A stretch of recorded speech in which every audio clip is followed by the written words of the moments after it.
આપ જોઈ રહ્યા છો સ્પાર્ક ટુડે ન્યૂઝ। સંકલેશ્વરમાં એક તરફ પાલિકાએ રોડની કામગીરી શરૂ કરી છે તો બીજી તરફ યુથ કોંગ્રેસ ધરણા યોજી અને સામે ચાલી ડિટેઇન થયા છે। 6 મહિનાથી જનતાને પડેલી આપદા વખતે ચૂપકીથી સાંધી બેઠેલા નેતાઓ રોડ બનાવવાનું જાણતા જ ગણ્યા ગાંઠ્યા નેતા પાલિકા નીચે ધરણા કરી દેખાડો કર્યો। સોશિયલ મીડિયા પર એક્ટિવ નેતાજી પાલિકા વિરોધ પક્ષ કે પછી શહેર કોંગ્રેસ બસ ચૂંટણી આવવા પૂર્વે જ સસ્તી પ્રસિદ્ધિ માટે મેદાને જોવા મળતા આવશે। અંકલેશ્વર નગર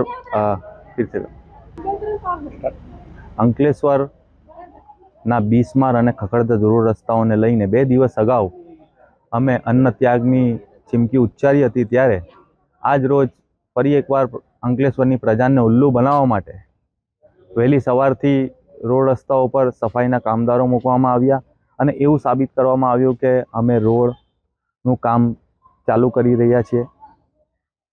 આંતરિક સૂત્રોના મુજબ અમને જાણવા મળ્યું છે કે ભરૂચ જિલ્લા ભાજપના પ્રમુખ પ્રકાશ મોદીએ એક કાર્યક્રમ દરમિયાન નિવેદન આપ્યું હતું કે પ્રમુખના પતિ એ અંકલેશ્વર નગરપાલિકાના ઓફિસ બેરર નથી।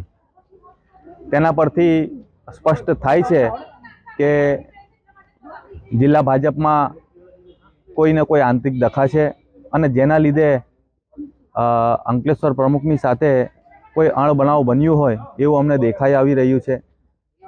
આ અણબનાવને લીધે કદાચ આ રોડને વિલંબ કરવામાં આવી રહ્યો છે તેવું પણ અમારું અનુમાન છે। તો હું પ્રશાસન તંત્રને પૂછવા માંગુ છું કે ક્યાર સુધી આ ભાજપના આંતરિક દખાઓના લીધે અંકલેશ્વરની પ્રજાઓ વલખા મારતી રહેશે। 1.5 મહિના અગાઉ જ્યારે આ રોડનું ખાતમુહૂર્ત કરવામાં આવ્યું અને 1.5 મહિના સુધી એ રોડ એ જ પરિસ્થિતિમાં ધૂળની ડમરીઓમાંથી પ્રજાને પસાર કરવાનું જ્યારે થવાનું આવ્યું, દિવાળી જેવા તહેવારો પ્રજાએ આ જ ધૂળમાં કાઢ્યા।